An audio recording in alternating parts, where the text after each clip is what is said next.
അല്ല, ഇങ്ങനത്തെ ഒരു ജോണറിലൊരു സിനിമ ഇന്ത്യൻ സിനിമയിൽ ഉണ്ടായിട്ടുണ്ടായില്ല എന്നാണ് ഞാൻ വിശ്വസിക്കുന്നത്. ഇതിനൊരു ഞാൻ അന്ന് പറഞ്ഞൊരു കാലവും ദേശങ്ങളൊന്നും ഇല്ലാത്തൊരു സിനിമയാണത്. അപ്പം അതിൻ്റെ ക്രാഫ്റ്റ് എന്ന് പറയുന്നത് മാറ്റി നിർത്തിയാൽ ക്രാഫ്റ്റ് വൈസ് വളരെ രസകരമായൊരു വലിയൊരു ക്യാൻവാസിലാണ് ഈ സിനിമ ചെയ്തിരിക്കുന്നത്. പക്ഷെ ഒരു സിനിമയ്ക്ക് വേണ്ട എല്ലാ കാര്യങ്ങളും, ഒരു കഥ പറയുമ്പോൾ നമുക്ക് എന്തൊക്കെ വേണോ അതെല്ലാം ഉണ്ട്.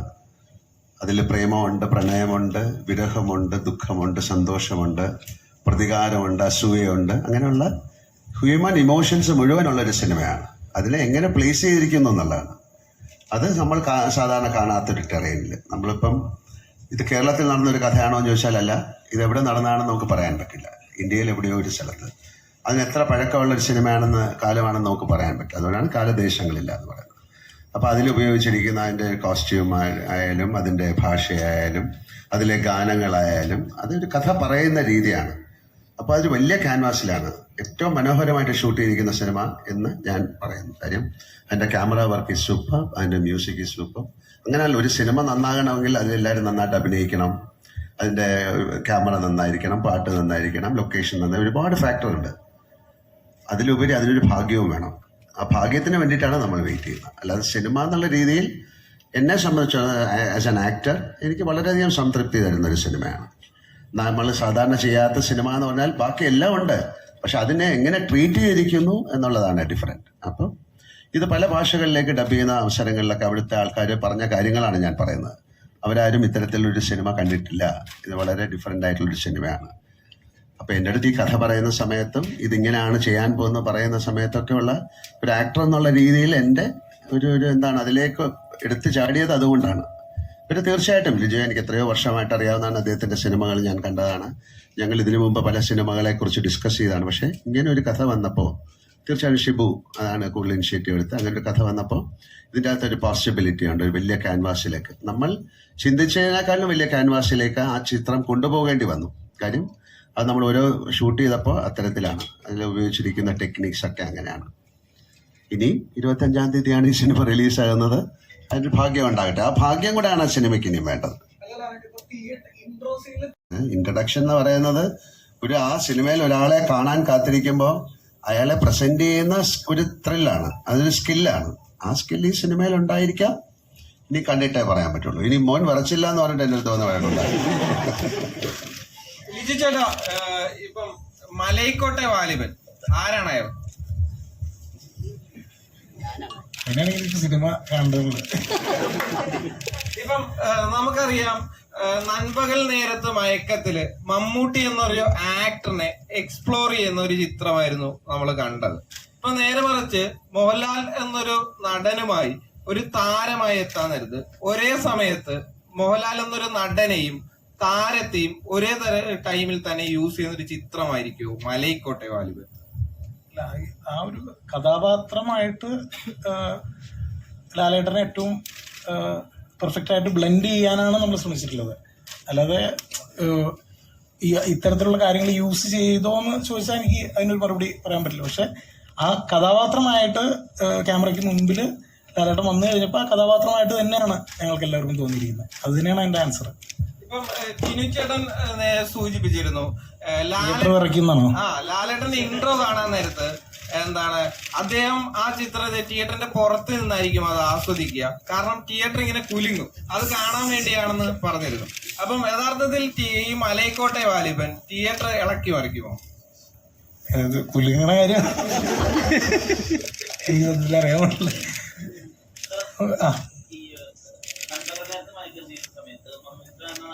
അധികമൊന്നും ഡയറക്റ്റ് ചെയ്യാതിരിക്കാനാണ് ശ്രമിച്ചത്, അധികം ഇൻസ്ട്രക്ഷൻസ് കൊടുക്കാതിരിക്കാനാണ് ശ്രമിച്ചത് എന്നാണ് പറയുന്നത്. മലൈക്കോട്ടെ വാലിബനിലേക്ക് വരുമ്പോൾ എപ്പോഴും ഇതുവരെ കരയാത്ത രീതിയിൽ കരയാനും ഇതുവരെ ചിരിക്കാത്ത ചിരികൾ മലയാളികൾക്ക് തരുന്ന ഒരു ആക്ടറാണ് ശ്രീ മോഹൻലാൽ. അദ്ദേഹത്തോടുള്ള അപ്രോച്ച് ആയിരുന്നു അല്ല, അതിൽ നിന്ന് കുറച്ചുകൂടി വ്യത്യാസമായിരുന്നു ഇതിനകത്ത്. ഇതിലൊട്ടും തന്നെ ഞാൻ ഇൻസ്ട്രക്ഷൻസ് കൊടുത്തില്ല എന്നുള്ളതാണ്. സർപ്രൈസ് അല്ലേ?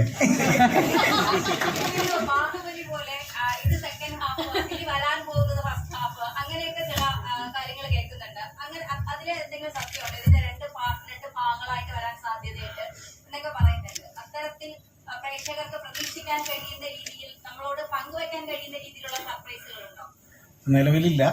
സിനിമ ഇറങ്ങിക്കഴിഞ്ഞിട്ട് ഉറപ്പായിട്ടും നമുക്ക് പങ്കുവയ്ക്കാവുന്ന സർപ്രൈസസ് ഉണ്ടെന്ന് വിചാരിക്കാം നമുക്ക്. ഏതാണ്?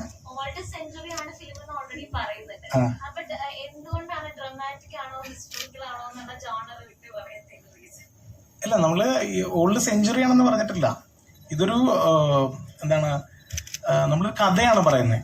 ഈ കഥ എവിടെ വേണമെന്നുണ്ടെങ്കിലും നടക്കാം. അത് ജോണർലെസ് ആണ്. അതുകൊണ്ട് തന്നെ ജോണർ എടുത്ത് പറയാൻ പറ്റില്ല എന്ന് പറയുന്നത് അതുകൊണ്ടാണ്. നമ്മളൊരു ഒരു കെട്ടുകഥ, ഇപ്പോൾ നമ്മളൊരു അമർ ചിത്രകഥ വായിക്കുന്നത് പോലെ ഉള്ളൊരു കഥയാണ്. അപ്പോൾ ആ കഥയ്ക്ക് നമ്മൾ അതൊരു ത്രില്ലറാണ്, അതൊരു ആക്ഷൻ ഫിലിമാണ് എന്ന് ഒരു ജോണർ സ്പെസിഫിക് ആക്കുക എന്നുള്ളതല്ല, ആ കഥ പറയുക എന്നുള്ളതാണ്. അതിനകത്ത് എന്തൊക്കെയുണ്ടോ അതിനകത്ത് അതെല്ലാം ആവശ്യമുള്ളതെല്ലാം ഉണ്ടെന്നുള്ളതാണ് എനിക്ക് പറയാൻ പറ്റുക. അതിനൊരു കാലം പറയുന്നില്ല. ഇപ്പോൾ നമുക്ക് പരിചയമുള്ള ഒരുപാട് എന്താണ് ഒരു ടൈമും ഒരു നമുക്ക് പരിചയമുള്ള കോസ്റ്റ്യൂംസ്, പല കാര്യങ്ങളും നമ്മൾ ഇതിനകത്ത് ബ്ലെൻഡ് ചെയ്യാൻ ശ്രമിച്ചിട്ടുണ്ട്. അതിൽ നിന്ന് നിങ്ങളാണ് വായിച്ചെടുക്കേണ്ടത് ഏത് കാലത്താണ് ഈ കഥ നടക്കുന്നത്. ഒരു കഥയാണ്. അപ്പൊ അത് ഉറപ്പായിട്ടും പറയാം. ലാലേട്ടാ, ഇപ്പം ശിവചേട്ടനൊക്കെ പറഞ്ഞത് പ്രതിഭയും പ്രതിഭാസവും നിങ്ങൾ രണ്ടുപേരും കൂടെ ഒന്നിക്കുകയാണ്. ഇതാണ് പ്രേക്ഷകർ ആകാംക്ഷയോട് കാത്തിരിക്കുന്നത്. ലിജോ എന്ന് പറയുന്ന സംവിധായകൻ വലിയ യൂണിവേഴ്സിറ്റിയാണ്. യൂണിവേഴ്സിറ്റി എന്ന് പറഞ്ഞാൽ ഏറ്റവും വലിയ സംവിധാനം. നമ്മളൊക്കെ ആകാംക്ഷയോടെ കാത്തിരിക്കുകയാണ് ഈ സിനിമ. ലാലേട്ടനെ സംബന്ധിച്ചോളം ലിജോ ചേട്ടനുമായിട്ട് കൂടുമ്പോൾ ഉണ്ടായിരുന്ന ഒരു ആശയക്കുഴപ്പങ്ങളോ അല്ലെങ്കിൽ ടെൻഷനോ ലൊക്കേഷൻ പോകുമ്പോൾ ലിജോ പറയുന്ന ഒരു ഫ്രെയിമുകൾക്ക് വ്യത്യാസമാണ്. അതെങ്ങനെയായിരുന്നു ലാലേട്ടൻ ഉൾക്കൊണ്ടുപോയത്? ലാലേട്ട ഷിബു പറഞ്ഞ പോലെ പ്രതിഭയും പ്രതിഭാസവും എന്നൊക്കെ ഉള്ളത് വിട്ടിട്ട് ഞാനും ഇദ്ദേഹം കൂടെ ചെയ്യുന്ന ഒരു സിനിമയായിട്ടാണ് ഞാൻ ഇതിനെ കാണുന്നത്. അത് നന്നായിരുന്നോ ഇല്ലയോ ഇതൊക്കെ ആ വാക്കുകളൊക്കെ പിന്നെ ഓരോരുത്തർക്ക് തോന്നുന്ന വാക്കുകളാണ്. അപ്പം അദ്ദേഹത്തിൻ്റെ സിനിമകൾ ഞാൻ കണ്ടിട്ടുണ്ട്. അദ്ദേഹത്തിന് എനിക്കറിയാം. അദ്ദേഹത്തിൻ്റെ ഫാദറുമായിട്ട് ഒരുപാട് സിനിമകൾ ഞാൻ ചെയ്തിട്ടുണ്ട്. അദ്ദേഹത്തിന് സിനിമയെ റെസ്പെക്റ്റ് ചെയ്യുന്ന ഒരാളാണ്. സിനിമയിൽ ഭയങ്കര മാറ്റങ്ങൾ കൊണ്ടുവരാൻ ആഗ്രഹിക്കുന്ന ഒരാളാണ്. അദ്ദേഹത്തിൻ്റെതായൊരു സ്ഥാനമുണ്ട്. അപ്പോൾ അങ്ങനെയുള്ള ഒരാളുടെ കഥയിലേക്ക് പോകുന്ന സമയത്ത് ആ കഥയിൽ വളരെയധികം പ്രത്യേകതയുണ്ട്. നേരത്തെ ചോദിച്ച പോലെ ഇതിൽ ഒരു എന്താണ് ഒരു സ്ഥലത്ത് നടന്നൊരു കഥ, ഒരു അമർ ചിത്ര കഥ എന്ന് പറഞ്ഞ പോലെയാണ് അല്ലേ. അപ്പം അതിൽ എങ്ങനെ വേണം എന്നുള്ളത് നമ്മൾ ആലോചിച്ചപ്പം അതിൻ്റെതായിട്ടുള്ള ലൊക്കേഷനുകൾ, കോസ്റ്റ്യൂമ്, കാര്യങ്ങൾ എല്ലാം വരുമ്പോഴാണല്ലോ ഒരു കഥാപാത്രമായി മാറുന്നത്. അങ്ങനെ മാറിയപ്പോൾ ഉണ്ടാകുന്ന ചില കൺഫ്യൂഷൻസ് ചിലപ്പോൾ ഉണ്ടാകാം. അതൊക്കെ അദ്ദേഹം അത് നമുക്ക് സോൾവ് ചെയ്ത് തരും. നമുക്ക് സംശയങ്ങൾ തീർച്ചയായിട്ടും ഉണ്ടാവുമല്ലോ. അപ്പോൾ ആ സംശയങ്ങളൊക്കെ ദൂരീകരിച്ചുകൊണ്ട് തന്നെയാണ് ആ സിനിമ മുന്നോട്ട് പോയിരിക്കുന്നത്. അപ്പം അതിനെ ഒരു സിനിമയെ പിന്നെ എന്താണ് ഒരു വലിയ സിനിമയാക്കി മാറ്റുന്ന ഒരുപാട് ഘടകങ്ങളുണ്ടല്ലോ. അതിലൊക്കെ അദ്ദേഹം ശ്രദ്ധ ഊന്നിയിട്ടുണ്ട്. അതിൻ്റെ ക്യാമറ ആയാലും അതിൻ്റെ കോസ്റ്റ്യൂം ആയാലും അതിൻ്റെ മ്യൂസിക് ആയാലും റീറെക്കോർഡിംഗ് ആയാലും അതിൻ്റെ കാസ്റ്റിംഗ് ആയാലും ആ കാസ്റ്റിങ്ങിൽ തന്നെയാണ് ഞാനും ബന്ധപ്പെട്ടത്. അല്ലാതെ എനിക്ക് വേണ്ടി എഴുതിയൊരു കഥയല്ല. ഒരു കഥയിലേക്ക് എന്നെ അദ്ദേഹം കൊണ്ടുവരികയായിരുന്നു. ആരാണ് ചോദിക്കുന്നത്? ചോദിച്ചോളൂ.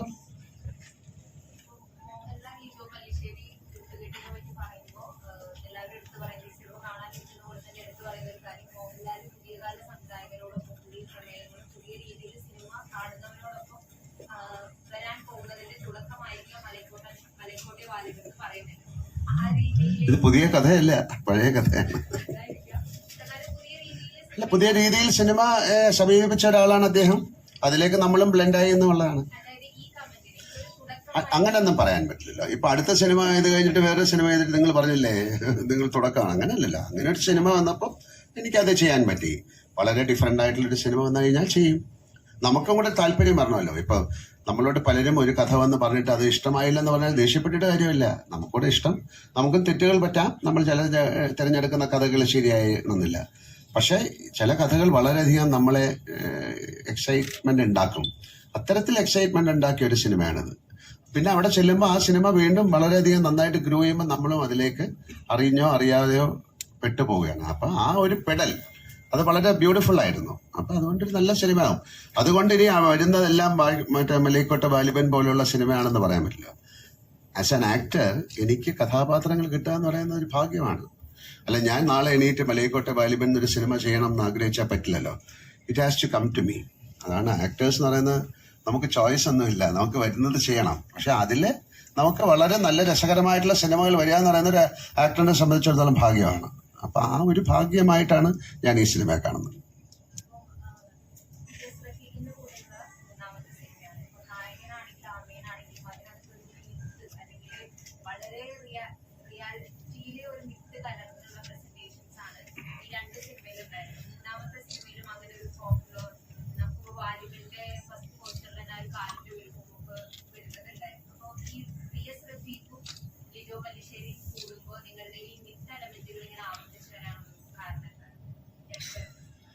ഞങ്ങൾ അത്തരം കഥകളിൽ ഒരുപാട് ഭ്രമിക്കുന്ന ആൾക്കാരാണ്. അത്തരം കഥകൾ കേൾക്കാനും സംസാരിക്കാനും ചർച്ച ചെയ്യാനും കൂടുതൽ ഇഷ്ടപ്പെടുന്ന ആളുകളാണ്. അപ്പോൾ റഫീഖിൻ്റെ ഏറ്റവും സ്ട്രോങ് പോയിന്റ് എന്ന് പറയുന്നത് റഫീഖിൻ്റെ വൊക്കാബുലറി, റഫീഖ് എഴുതുന്ന വരികൾ. ഇപ്പോൾ ഇതിനകത്ത് 3-4 പാട്ടുകളുടെ ഒറിജിനൽ കമ്പോസിഷൻ എന്ന് പറയുന്നത് റഫീഖിൻ്റെ ആണ്. പിന്നെ അതിൽ മ്യൂസിക് പ്രോഗ്രാമിങ്ങും അറേഞ്ച്മെൻറ്റുമാണ് പ്രശാന്തിൻ്റെ ഇൻവോൾവ്മെൻ്റ് ഉള്ളത്. അപ്പോൾ പാട്ടുകളും തിരക്കഥയും അതിലെ സംഭാഷണവും ഒക്കെ നമുക്ക് ഒരു വിശ്വസനീയമായ തരത്തിലുള്ള ഭാഷ ഉപയോഗിക്കേണ്ട ഒരു ആവശ്യമുണ്ടായിരുന്നു. അപ്പം അത്തരത്തിൽ ഒരാളെ എനിക്ക് ഏറ്റവും അടുത്ത് പരിചയമുള്ള, എനിക്ക് ഏറ്റവും അടുത്ത് ഇടപഴകി അത് മെറ്റീരിയലൈസ് ചെയ്യാൻ പറ്റുന്ന ഒരാളാണ് റഫീഖ്. അതുകൊണ്ട് തന്നെ പുള്ളി ഒരുമിച്ച് ഇതിനെപ്പറ്റി ഇതിൽ വർക്ക് ചെയ്തു എന്നുള്ളതാണ് എനിക്ക് പറയാൻ പറ്റുക. അത്ര തന്നെ ഉള്ളൂ. അദ്ദേഹം പറഞ്ഞാണ് കറക്റ്റ്. ഞങ്ങൾ അങ്ങനെയുള്ള കഥകൾ പറയാനും കേൾക്കാനും ഒക്കെ ഇഷ്ടമുള്ള ആൾക്കാരാണ്. വളരെ നേരത്തെ തുടങ്ങി. ഞാൻ ലിജോയെ പരിചയപ്പെടുന്നിട്ട് തന്നെ 20 വർഷത്തോളം കഴിഞ്ഞിട്ടുണ്ട് ഏതാണ്ട്. അന്നാണ്ട് ആ കാലം മുതൽ തന്നെ ഞങ്ങൾ അങ്ങനെയുള്ള കഥകൾ കേൾക്കാനും, ഈ റിയാലിറ്റി എന്ന് പറഞ്ഞാൽ നമ്മളെ മടിപ്പിക്കുന്നൊരു സാധനം കൂടിയാണ് ഈ റിയാലിറ്റി. അപ്പോൾ അതിന് ഉള്ള ഒരു എസ്കേപ്പും കൂടിയാണ് അത്തരം കഥകൾ ചിന്തിക്കലും പറയലും ഒക്കെ.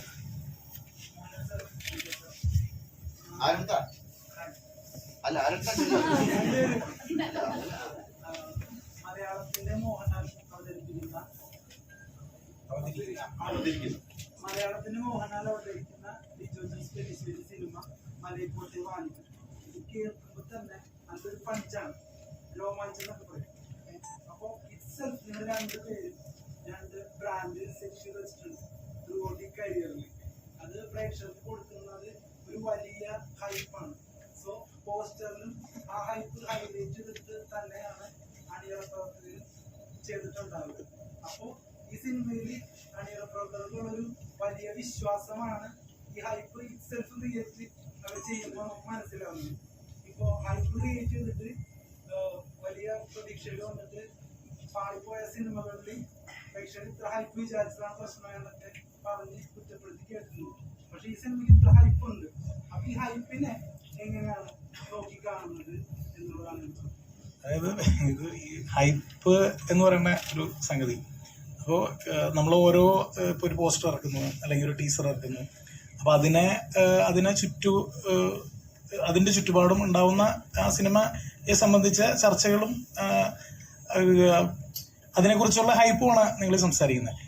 പക്ഷേ ഞാൻ പറയുന്നത് നമ്മളൊരു സിനിമ ഉണ്ടാക്കിയിട്ട് അതിനെക്കുറിച്ച് അതെങ്ങനെയാണോ എക്സ്പ്രസ് ചെയ്യേണ്ടത് അതാണ് നമ്മൾ വെളിയിൽ വിടാൻ ശ്രമിക്കുന്നത്. അപ്പം അതിന് നോർമലി ഉണ്ടാവുന്ന ഹൈപ്പ് അതിന് ഞങ്ങൾ എത്ര തടഞ്ഞു വെച്ചാലും അതിന് ഉണ്ടാവും. അപ്പം അത് ഓക്കെ, ഞങ്ങൾ ഹൈപ്പ് ക്രിയേറ്റ് ചെയ്യാൻ ഒരിക്കലും ഉദ്ദേശിക്കുന്നില്ല എന്ന് പറഞ്ഞുകൊണ്ട് നമുക്കൊന്നും ചെയ്യാൻ പറ്റില്ലല്ലോ. ഇത് നാച്ചുറലി വരുന്ന ഒരു കാര്യമാണ്. അത് ഇതുപോലൊരു സിനിമയെ സംബന്ധിച്ച് ആവശ്യമാണെന്ന് ഞാൻ കരുതുന്നു. കാരണം അതുപോലെ ഒരു തരത്തിൽ ആളുകൾ അതിലേക്ക് എത്തണം, തിയേറ്ററിലേക്ക് എത്തണം എന്ന് ഞങ്ങൾ ആഗ്രഹിക്കുന്നുണ്ട്. അതുകൊണ്ടാണ് അത് നിങ്ങളും ആഗ്രഹിക്കുന്നുണ്ടെന്ന് ഇപ്പോൾ പറയുന്നത് കേൾക്കുമ്പോൾ ഞാൻ വിശ്വസിക്കുന്നു. അപ്പം അത് തന്നെയാണ് ആ ഹൈപ്പ്.